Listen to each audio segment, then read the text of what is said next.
નમસ્તે વિદ્યાર્થી મિત્રો, કેમ છો બધા? મજામાં ને? હવે આજે આપણે છઠ્ઠું પ્રકરણ જોઈએ છીએ, મૌર્ય વંશની સ્થાપના, બરાબર? અને જેની અંદર આપણે ચંદ્રગુપ્ત મૌર્ય વિશે વાત કરી હતી અને ત્યાર પછી એમનો પુત્ર ચંદ્રગુપ્ત મૌર્ય અને દુર્ધરાનો પુત્ર. ચંદ્રગુપ્ત મૌર્યને 3 રાણી હતી, દુર્ધરા, નંદિની અને હેલેના. જેમાં આપણે વાત કરી હતી કે નંદિની એક કાલ્પનિક પાત્ર હોય એવું પણ આપણને ઇતિહાસમાંથી જાણવા મળે છે, એટલે કે નંદિની નામનું કોઈ પાત્ર જ નહોતું એમ.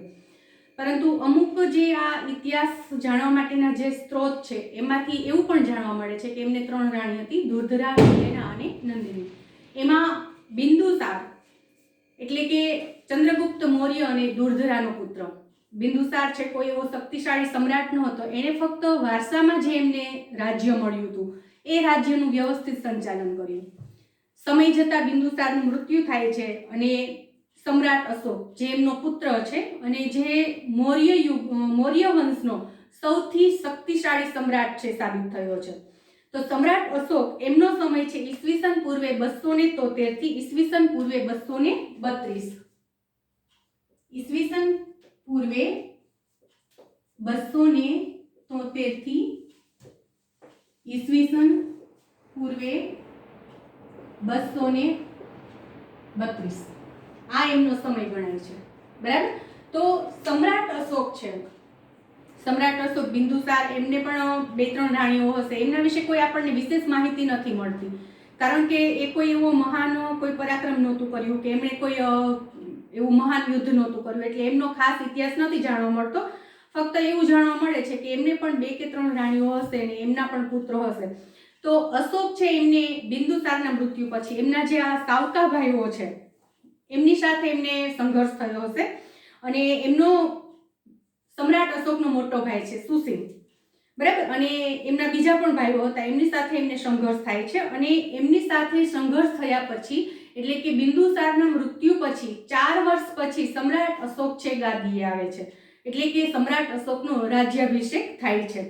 રાજ્યાભિષેક થયા પછી સમ્રાટ અશોક છે એમને જે વારસામાં રાજ્ય મળેલું છે એ રાજ્યનો વિસ્તાર કરવાનો વિચારે છે કે મને મારા પિતાજી તરફથી વારસામાં આ શાસન મળ્યું છે, એમને એમના પિતાજી તરફથી મળ્યું છે. તો ચંદ્રગુપ્ત મૌર્યના સમયમાં ચંદ્રગુપ્ત મૌર્ય છે એ ભારતનો સમ્રાટ હતો. ફક્ત એક કલિંગ એવો એક પ્રદેશ હતો કે જે એમના કબજામાં નહોતું, એ સિવાય આખો ભારત એમના કબજામાં હતો, બરાબર? તો એ જ રાજ્ય છે બિંદુસારને મળે છે, પણ બિંદુસાર કોઈ વિસ્તાર નથી કરતો. પછી સમ્રાટ અશોકના હસ્તક જાય છે શાસન અને સમ્રાટ અશોક એ પોતાના રાજ્યનો વિસ્તાર કરવા માંગે છે, કારણ કે એ ખૂબ જ શક્તિશાળી રાજા હતો.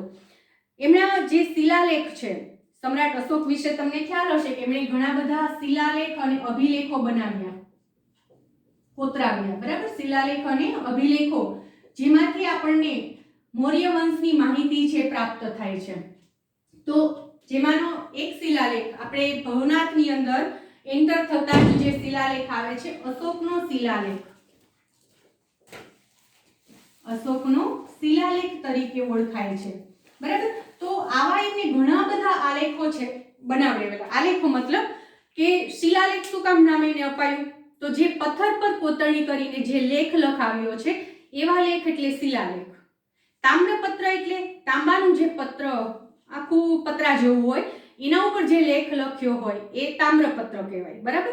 તો શિલા એટલે કે પથ્થર પર જે લેખ કોતરાવેલા છે એ શિલાલેખ કહેવાય છે. તો એવો એક અશોકનો શિલાલેખ આપણને અહીંયા જૂનાગઢની અંદર જોવા મળે છે, જે અશોકના સમયમાં લખાયેલો હોવાનું મનાય છે, બરાબર? તો આ જે આપણને શિલાલેખની અંદર જાણવા મળે છે એ મુજબ તેમનું સામ્રાજ્ય એટલે કે સમ્રાટ અશોકનું સામ્રાજ્ય વાયવ્ય સરહદે આવેલા કંદહાર અને પેશાવરથી ઉત્તર ભારતમાં નેપાળ સુધી અને દક્ષિણે મૈસૂર જે હાલનું કર્ણાટક છે, બરાબર? જો વાયવ્ય સરહદ કોને કહેવાય, પછી નૈઋત્ય કોને કહેવાય, તો આ બધું જાણવા માટે પહેલા તો તમને દિશા અને ખૂણાનું નોલેજ હોવું અતિ આવશ્યક છે. દિશા કેટલી છે? 4, બરાબર? આ રીતે આખું એક ચોકડી બનાવો. પછી ઉપર તરફ તમે જાઓ એટલે આવશે ઉત્તર, એમાં જ નીચે તરફ આવો એટલે આવશે દક્ષિણ. જો આ દિશા જાણવા માટે આ રીતે જાણી શકાય છે, બરાબર? પછી આ બાજુ આવો છો એટલે આવશે પશ્ચિમ અને આ બાજુ પૂર્વ, બરાબર। આ રીતે રાખીને જોતા હો તો ઉત્તર આ સાઈડ ડાબા હાથ ઉપર ઉત્તર આવશે, જમણા હાથ ઉપર દક્ષિણ આવશે, સામેની સાઈડ પૂર્વ આવશે અને પાછળના ભાગમાં પશ્ચિમ આવશે, બરાબર। તો ખ્યાલ આવી ગયો। તો હવે વાયવ્ય સરહદ એટલે કઈ થશે? તો અહીંયા આ રીતે આપણો ભારત દેશ છે, આ આપણો ભારત દેશ છે, બરાબર। અહીંયા શ્રીલંકા આવ્યું છે। તો આ જે સરહદ, આ જે ખૂણો છે એને કહેવાય છે વાયવ્ય, વાયવ્ય। તો ખૂણા જાણવા માટે કેવી રીતે જાણવાનું? આ એક આપણને ખૂણો ખબર પડી ગઈ કે આ વાયવ્ય છે, તો આ રીતે ક્રમમાં યાદ રાખો। ઉત્તર અને પૂર્વની વચ્ચે જે ખૂણો આવે છે એ ઈશાન છે, પછી પૂર્વ અને દક્ષિણની વચ્ચે જે ખૂણો પડે છે એ અગ્નિ છે, અને દક્ષિણ અને પશ્ચિમની વચ્ચે જે ખૂણો પડે છે એ નૈઋત્ય છે, અને પશ્ચિમ અને ઉત્તરની વચ્ચે જે ખૂણો પડે છે વાયવ્ય છે। તો કંદહાર ને બધું ક્યાં આવેલું? અહીંયા વાયવ્ય। નેપાળની કઈ બાજુ આવેલું? ઈશાન, બરાબર। અથવા તો એને ઉત્તરમાં પણ કહી શકાય, અહીંથી આમ વિસ્તરેલું છે, બરાબર। તો અહીંયા અને અહીંયા દક્ષિણમાં આવેલું કર્ણાટક। તો કંદહાર, નેપાળ, કર્ણાટક, ટૂંકમાં એમ કહી શકાય કે સમગ્ર ભારતની અંદર આ સમયે અહીંયા જે આ પાકિસ્તાન, અફઘાનિસ્તાન એ બધા જે નાના નાના દેશ આવેલા છે ને બધા ભારતનો જ એક ભાગ હતો।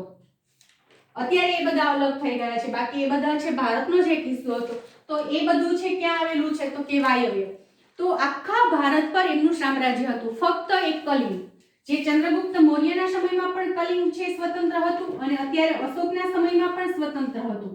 પરંતુ અશોક છે હવે આ કલિંગ જે સ્વતંત્ર છે એ કલિંગને પોતે જીતી લેવા માંગે છે। કલિંગ છે ક્યારે સ્વતંત્ર થઈ ગયું હતું? જ્યારે નંદવંશનો નાશ થાય છે, નંદવંશનું જે આધિપત્ય છે પૂર્ણ થાય છે અને એ સત્તા ચંદ્રગુપ્તના હાથમાં આવે છે, એ સમયે કલિંગ છે સ્વતંત્ર થઈ જાય છે, અને પછી ચંદ્રગુપ્ત છે કલિંગ પર શાસન જમાવી શક્યો નથી। પરંતુ હવે અશોક ઈચ્છે છે કે મારે કલિંગ છે જીતી લેવું છે, અને મારો જે મગધનું જે મારું સામ્રાજ્ય છે એ સામ્રાજ્યનો જ એક ભાગ બનાવી દેવો છે, બરાબર। એટલે એ પછી હવે કલિંગની સાથે યુદ્ધ કરવાનું વિચારે છે। તો ટૂંકમાં સમ્રાટ અશોક એમનું શાસન ક્યાં સુધી? તો કંદહાર અને પેશાવરથી ઉત્તર ભારતમાં નેપાળ સુધી, દક્ષિણે મૈસૂર જે હાલનું કર્ણાટક કહેવાય છે ત્યાં સુધી, અને પશ્ચિમી ગુજરાત, સૌરાષ્ટ્ર સુધી, અને પૂર્વમાં મગધ જે હાલનું આપણે બિહાર કહીએ છીએ, અને કલિંગ જે હાલનું ઓડિશા સુધી ફેલાયેલું છે। જે આપણે અત્યારે ઓડિશા છે ને એ કલિંગ હતું, પ્રાચીન સમયમાં એનું નામ શું હતું? કલિંગ એમનું નામ હતું। તો ત્યાં સુધી આ સામ્રાજ્ય ફેલાયેલું હતું। હવે કલિંગની સાથે સમ્રાટ અશોક છે યુદ્ધ કરવાનું વિચારે છે, કલિંગને પોતાના સામ્રાજ્યમાં ભેળવવા માંગે છે, એટલે હવે આવશે કલિંગનું યુદ્ધ, અને ત્યાર પછી થશે અશોકનું હૃદય પરિવર્તન, બરાબર। તો અહીંયા સુધી આપણે જોયું હતું।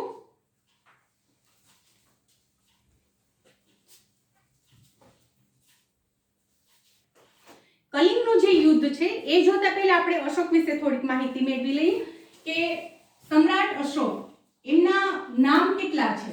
જો સમ્રાટ અશોક છે ને કોઈ દેખાવડો રાજા નહોતો, કદરૂપો હતો, દેખાવે સારો નહોતો, એટલે એક ઇતિહાસમાંથી આપણને એવું પણ જાણવા મળે છે કે અશોક છે દેખાવમાં ન હોવાથી એમના પિતાજી એટલે કે બિંદુસારને અશોક છે પ્રિય નહોતો, એટલે એમને શાસન નહોતા આપવા માંગતા, પણ અશોક છે ખૂબ બુદ્ધિશાળી હતો, એટલે અશોક છે પોતાનો હક છે જાતો કરવા પણ નહોતો માંગતો અને પોતે સામ્રાજ્ય મેળવવા પણ માંગતો હતો, બરાબર। તો અશોકના જે નામ છે જોઈએ, અશોકનું ઉપનામ છે ચંડાશોક, એક નામ છે ચંડાશોક। ખૂબ જ એને અંદરથી કોઈ એના અંદર કોઈ લાગણી જ નહોતી એમ કહી શકીએ આપણે, લાગણીવિહીન જે વ્યક્તિ હતો એના લીધેથી એનું નામ ચંડાશોક પડ્યું હોવાનું પણ મનાય છે। પછી એમનું નામ હતું પ્રિયદર્શી, આ એમનું ઉપનામ છે, પ્રિયદર્શી હતું। પછી દેવનામ પ્રી, આ પણ સમ્રાટ અશોકનું જ ઉપનામ છે, બરાબર। તો સમ્રાટ અશોક એમના કેટલા ઉપનામ થયા? 3। એક તો અશોક એમનું નામ, પછી ચંડાશોક કે હૃદય વગરનો રાજવી હતો, રાજા હતો, એના લીધેથી ચંડાશોક નામ પડ્યું, પ્રિયદર્શી અને દેવનામ પ્રી, આ એમના ઉપનામ છે। અને સમ્રાટ જે ચંદ્રગુપ્ત મૌર્ય છે એમના સમયમાં એમનો જે સૂબો અથવા તો આપણે એમનો રાષ્ટ્રીય જે છે પુષ્યગુપ્ત, એમણે એક જૂનાગઢની અંદર એક તળાવ બંધાવેલું. કયું તળાવ હતું? તો કે સુદર્શન તળાવ, જે હાલનું આપણે દામોદર કુંડ તરીકે ઓળખીએ છીએ, દામોદર કુંડ. તો સમ્રાટ અશોક છે એના સમયમાં એમનો જે સૂબો હતો એ પુષ્યગુપ્તનો પુત્ર તુષાસ્ક, પુષ્યગુપ્તનો પુત્ર આવે છે તુષાસ્ક, બરાબર. તો એ જે તુષાસ્ક છે એ આ સુદર્શન તળાવમાંથી નહેર કઢાવે છે અને સિંચાઈનું કામ છે કરે છે, બરાબર. તો આ જે માહિતી છે કેમાંથી પ્રાપ્ત થાય છે? તો કે અલગ અલગ જે શિલાલેખો કોતરાવ્યા છે સમ્રાટ અશોકે એમાંથી. અને જૂનાગઢની અંદર જે સમ્રાટ અશોકનો શિલાલેખ છે એ શિલાલેખને શોધનાર જે વ્યક્તિ છે એનું નામ છે કર્નલ ટોડ. શું નામ હતું એમનું? કર્નલ ટોડ નામની જે વ્યક્તિ છે એમણે આ શિલાલેખ છે શોધી કાઢ્યો અને એમને ઉકેલનાર જે છે એટલે કે એના પર શું લખ્યું છે એ લખાણ જે ઉકેલનાર છે એમનું નામ છે જેમ્સ પ્રિન્સેપ. જેમ્સ પ્રિન્સેપ, જેમણે આ લેખ શું લખેલો છે, એમાં શું સંદેશ આપવા માંગે છે એ લખેલ છે. પછી એમણે જે સંદેશ ઉકેલ્યો પછી એનું શુદ્ધ પત્ર તૈયાર કરવાનું હોય કે આપણી ભાષાની અંદર એને ઢાળવાનું હોય. આપણે બધા ગુજરાતી જાણનાર છીએ, હિન્દી જાણનાર છે, તો એને જે ભાષામાં કન્વર્ટ કર્યું એ જે કરનાર છે એટલે કે શુદ્ધ પત્ર તૈયાર કરનાર છે એ છે એમનું નામ ભગવાનલાલ ઇન્દ્રજીત. ભગવાનલાલ ઇન્દ્રજીત.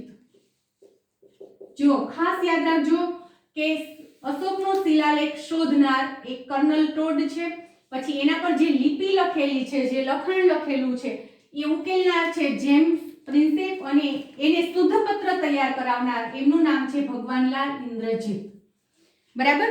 અને આ જે લેખ લખેલો છે કઈ ભાષામાં લખેલ છે? તો કે બ્રાહ્મી ભાષા એટલે કે પ્રાકૃત. બ્રાહ્મી પ્રાકૃત ભાષાની અંદર આ લેખ લખાયેલો છે. ખ્યાલ આવી ગયો? તો આટલી આજે એની માહિતી છે, ખાસ તમારે યાદ રાખવાની છે.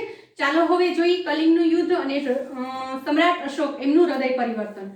મગધની પાડોશમાં જ આવેલો છે આ કલિંગ, જે ઓડિશા, બરાબર. મગધ એટલે પહેલાનું બિહાર, સોરી અત્યારે આપણે એને બિહાર કહીએ છીએ.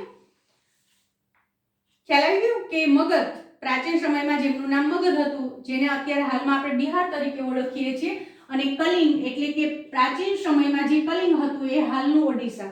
તો એટલે કે બિહાર અને ઓડિશા નજીક નજીકના રાજ્ય છે, એટલે કે મગધની બાજુનો જ આ એક પ્રદેશ હતો. પરંતુ મૌર્ય શાસનની સ્થાપના થઈ એ પહેલા જે સ્વતંત્ર થઈ ગયેલું હતું એટલે કે નંદવંશ પછી સમ્રાટ ચંદ્રગુપ્ત મૌર્ય એમનું શાસન આવે છે એ પહેલા એ વચ્ચેના ગાળામાં સ્વતંત્ર થઈ જાય છે. ફરી પાછો સમ્રાટ અશોક છે કલિંગને પોતાના સામ્રાજ્યમાં ભેળવવા માંગે છે અને આ મહત્વાકાંક્ષાને લીધે એમનો જે રાજ્યાભિષેક થયો એના 8 વર્ષ પછી એટલે કે ઈસવીસન પૂર્વે 261માં રાજા જયંત સામે યુદ્ધ જાહેર કરે છે. કલિંગનો રાજા કોણ છે? જયંત, બરાબર. એની સામે યુદ્ધ જાહેર કરે છે અને આ યુદ્ધની અંદર સમ્રાટ અશોકનો વિજય થાય છે.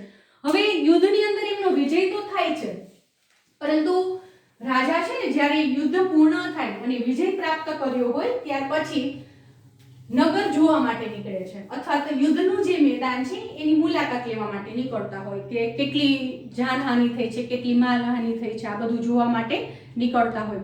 તો એ એવી રીતે જોવા નીકળે છે, પ્રદેશને જોવા નીકળે છે. તો ચારે બાજુ લાશોના ઢેર છવાયેલા હતા, સૈનિકો મૃતપ્રાય હાલતમાં પડેલા હતા અને એમની સ્ત્રીઓ છે રોકકળ કરતી હતી, બધી સ્ત્રીઓ છે પોતે વિધવા થઈ ગઈ હતી. તો એ જે દ્રશ્ય હતું હૃદયદ્રાવક દ્રશ્ય, ત્યારે એમનું અશોકનું હૃદય પરિવર્તન થાય છે કે મેં મારી જે આ મહત્વાકાંક્ષા છે કે કલિંગને મારા સામ્રાજ્યમાં ભેળવવું, તો એ તો મેં પ્રાપ્ત કરી લીધું, મને સંતોષ થઈ ગયો, પરંતુ એની પાછળ કેટલાય પોતાનો જીવ ગુમાવ્યો, કેટલી સ્ત્રીઓ છે વિધવા થઈ, કેટલા સંતાન છે પિતા વિહોણા થઈ ગયા અને એમનું હૃદય છે દ્રવી ઉઠે છે, ખૂબ દુઃખી થાય છે ને વિલાપ કરે છે. અને પછી એ ત્યારથી પોતે આ સામ્રાજ્યવાદી જે પોતાની વિચારસરણી છે એ છોડી દે છે, એટલે કે આ એમના જીવનનું અંતિમ યુદ્ધ હતું. પછી સમ્રાટ અશોક કોઈ પણ યુદ્ધ નથી કરતો અને એમનું હૃદય પરિવર્તન થયા પછી સમ્રાટ અશોક બૌદ્ધ સંપ્રદાય છે અપનાવે છે. બૌદ્ધ ધર્મ અપનાવે છે, અંગીકાર કરે છે, બૌદ્ધ સંપ્રદાય, બરાબર. અને બૌદ્ધ સાધુ જે છે ઉપગૃત, એમના ઉપદેશથી એ શસ્ત્રનો ત્યાગ કરે છે અને શાસ્ત્રોનું શરણું લે છે. એટલે કે શસ્ત્ર નીચે મૂકી દે છે, યુદ્ધ બંધ કરી દે છે અને શાસ્ત્રનો સહારો લે છે. એટલે કે ધર્મનો પ્રચાર કરે છે, બરાબર. ત્યાર પછી ક્યાંથી એનું હૃદય પરિવર્તન થાય છે? તો કલિંગના યુદ્ધ પછી, બરાબર. અને બૌદ્ધ ધર્મ અંગીકાર કરી સમ્રાટ અશોક છે રાજદ્વારી પુરુષમાંથી ધર્માનુરાગી અશોક બને છે. અને અશોક છે પહેલો એવો શાસક હતો જેણે શિલાલેખ દ્વારા પોતાનો સંદેશ પ્રજા સુધી પહોંચાડવા માટેનો પ્રયત્ન કર્યો છે. અને એમના મોટાભાગના જે સંદેશ છે એ પ્રાકૃત અને લિપિ બ્રાહ્મી છે. ભાષા એમની કઈ છે? પ્રાકૃત, અને લિપિ કઈ છે? બ્રાહ્મી, બરાબર. એમાં લખાયેલા છે. અને આધુનિક ભારતની મોટાભાગની જે લિપિઓ છે બ્રાહ્મી લિપિમાંથી વિકસી છે. અહીં તમે તમારું જે પાઠ્યપુસ્તક ખોલશો એટલે તમને ખ્યાલ આવશે, એની અંદર આ અક્ષર જુદી જુદી લિપિઓમાં જોઈ શકાય છે, બધા અક્ષર છે, બરાબર. પ્રારંભિક બ્રાહ્મી, દેવનાગરી, હિન્દી, બાંગ્લા, મલયાલમ, તમિલ. હવે કલિંગનું યુદ્ધનું વર્ણન કરતો અશોકનો શિલાલેખ, જેની અંદર કલિંગના યુદ્ધનું વર્ણન છે એની અંદર શિલાલેખમાં કોતરાવ્યું છે. રાજ્ય બન્યાના 8 વર્ષ પછી કલિંગ પર વિજય મેળવે છે. લગભગ 1.5 લાખ લોકો કેદ થયા અને 1 લાખથી વધારે લોકો છે એ સમયમાં માર્યા જાય છે આ યુદ્ધની અંદર. એમનાથી એમને ખૂબ જ દુઃખ થાય છે અને તે જે લોકો પોતાના મિત્રો, સગા સંબંધી ખૂબ ચાહે છે તથા પોતાના દાસો અને મૃતકો પ્રત્યે દયાવાન હોય છે તે પણ યુદ્ધમાં માર્યા જાય છે અથવા પોતાના સ્નેહીજનોને ખોઈ બેસે છે. આવું ઘણું બધું છે એમણે લખાવ્યું છે પોતાના લેખની અંદર, બરાબર. તો એ બધું તમારા પાઠ્યપુસ્તકની અંદર આપેલું છે જે તમે જોઈ શકો છો. ગુજરાતમાં જુનાગઢમાં ગિરનાર પર્વત તરફ જતા દામોદર કુંડ જતા અશોકનો શિલાલેખ મળી આવે છે, જે મેં તમને હમણાં વાત કરી હતી કે એ શોધ કરનાર કર્નલ ટોડ છે, એમાં જે લિપિ લખાયેલી છે એ લિપિ ઉકેલનાર જેમ્સ પ્રિન્સેપ છે અને એના શુદ્ધ પત્ર તૈયાર કરનાર ભગવાનલાલ ઇન્દ્રજીત છે. અને આ શિલાલેખ છે એ પણ એમની ભાષા પ્રાકૃત છે અને લિપિ બ્રાહ્મી છે, બરાબર. તો આવા તો ઘણા બધા એમણે શિલાલેખો કોતરાવેલા છે. અને આપણું જે રાષ્ટ્રીય ચિહ્ન છે, કયું છે? બધાને ખ્યાલ હશે, 4 સિંહની મુખાકૃતિ વાળું સ્તંભ. 4 સિંહની મુખાકૃતિ વાળું ચિહ્ન છે, સ્તંભ છે, બરાબર. જે સારનાથની અંદર બનાવવામાં આવ્યો છે. તો અહીંયા આ જે 4 સિંહની આપણે આકૃતિ કહીએ છીએ એમાંથી આપણે 3 જ જોઈ શકીએ છીએ. એક સિંહનું મોઢું પાછળના ભાગે હોવાથી આપણે જોઈ શકતા નથી, જેમને આપણે આપણા રાષ્ટ્રીય ચિહ્ન તરીકે ઘોષિત કરેલું છે, બરાબર. અને એની નીચે સત્યમેવ જયતે એવું સૂત્ર લખેલું છે જે મુંડક ઉપનિષદ કહેવાય એમાંથી લેવામાં આવ્યું છે, મુંડક ઉપનિષદમાંથી, બરાબર. સત્યમેવ જયતે, જેનો અર્થ થાય છે હંમેશા સત્યનો વિજય થાવો. વચમાં અશોક ચક્ર છે જેની અંદર 24 આરા હોય છે, એક બાજુ આખલો ને એક બાજુ દોડતો ઘોડો, એમનું ચિત્ર આપેલું છે, બરાબર. તો આ રીતનો જે સ્તંભ છે એ સ્તંભને આપણે આપણું રાષ્ટ્રીય ચિહ્ન, રાષ્ટ્રીય પ્રતીક તરીકે ઘોષિત કરેલું છે. તો આ રીતે આપણને ઘણી બધી માહિતી છે સમ્રાટ અશોક વિશે આપણને પ્રાપ્ત થાય છે.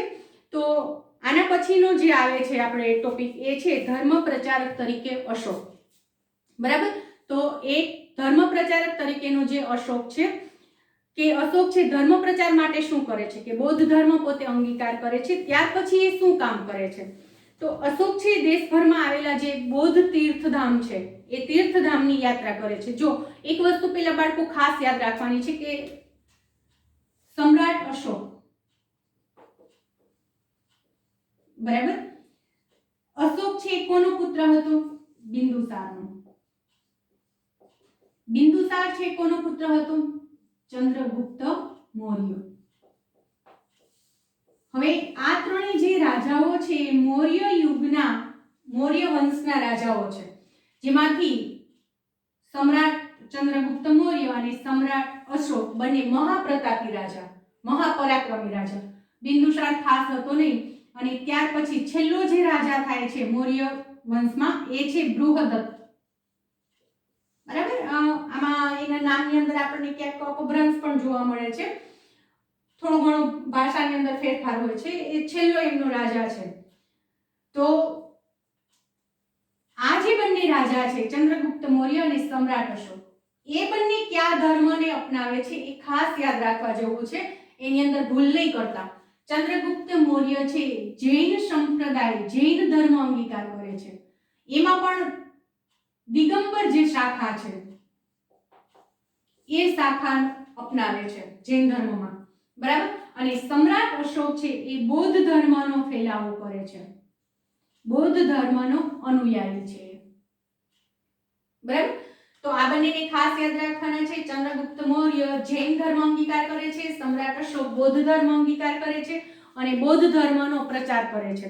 એના માટેથી એ શું કરે છે, એમની પુત્રી સંઘમિત્રા, એમને છે પોતે શિલોંગ, જે હાલનું આપણે શ્રીલંકા છે, શ્રીલંકામાં બૌદ્ધ ધર્મના પ્રચાર અને પ્રસાર કરવા માટે મોકલે છે.